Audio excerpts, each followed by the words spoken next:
নমস্কার সবাইকে, কবিতার রান্নাঘরে আজকের রেসিপি মশলা পনির। এই দারুণ স্বাদের পনিরের রেসিপিটি আপনারা বাড়িতে খুব সহজেই তৈরি করে নিতে পারেন। চলুন তাহলে দেখে নিন। প্রথমে আমি কড়াতে 2 চামচ তেল দিলাম, 4 কোয়া রসুন দিলাম, আদা কুচনো দিলাম, তারপরে আমি 2টো পেঁয়াজ কুচিয়ে রেখেছিলাম সেটা দিয়ে দিলাম।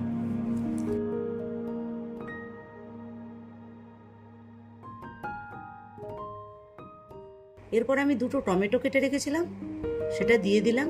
এরপর আমি কিশমিশ দিলাম, গোলমরিচ দিলাম, 4টে কাঁচা লঙ্কা দিলাম আর একটু কাজু বাদাম দিলাম। এরপর আমি গোটা ধনে দিলাম 1/2 চামচ, গোটা জিরে দিলাম 1/2 চামচ। এরপর আমি 1 চামচ পোস্ত দিলাম আর সামান্য লবণ দিলাম। দিয়ে নেড়ে চেড়ে এর মধ্যে আমি জল দিয়ে দেবো, এটা আমার সেদ্ধ হবে।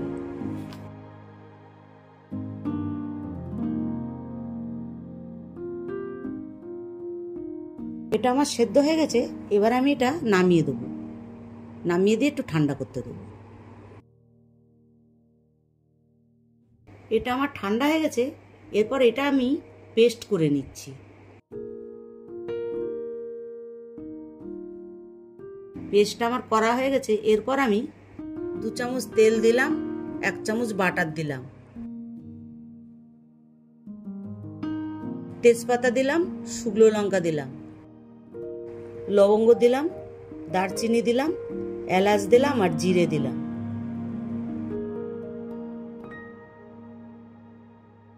দিয়ে এটা আমি একটু ভেজে নেব। এটা আমার ভাজা হয়ে গেছে। এরপর আমি যে পেস্টটা করে রেখেছিলাম সেইটা দিয়ে দিচ্ছি।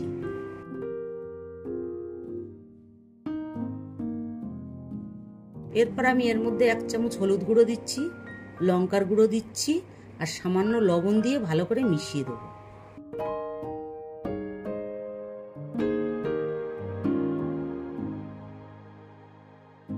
এরপর আমি ধনেপাতা দিচ্ছি। মশলাটা আমার 5 মিনিটের মতন ভাজা হবে। মশলাটা আমার ভাজা হয়ে গেছে। এর ভেতরে আমি সামান্য পরিমাণে চিনি দিচ্ছি, দিয়ে জল দিয়ে ভালো করে একটু মিশিয়ে নেব। এখানে আমি জলের পরিমাণটা একটু কমই দিচ্ছি, বেশি দিলে খেতে ভালো লাগবে না।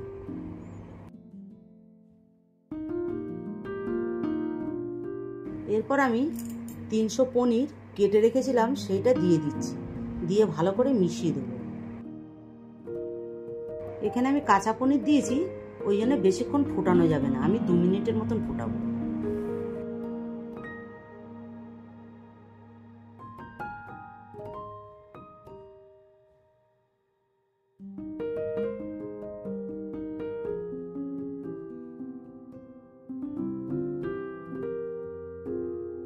দু মিনিট হয়ে গেছে, রেসিপিটি আমার কমপ্লিট হয়ে গেছে। এরপর আমি একটু গরম মশলা দিয়ে নেড়ে চেড়ে নামিয়ে দেবো। আপনারা এরকম পনির মশলা অবশ্যই করে খেয়ে দেখবেন। ভালো লাগলে অবশ্যই লাইক কমেন্ট করবেন এবং নতুন নতুন রেসিপি আপনারা দেখতে চাইলে আমার চ্যানেলটিকে অবশ্যই সাবস্ক্রাইব করবেন।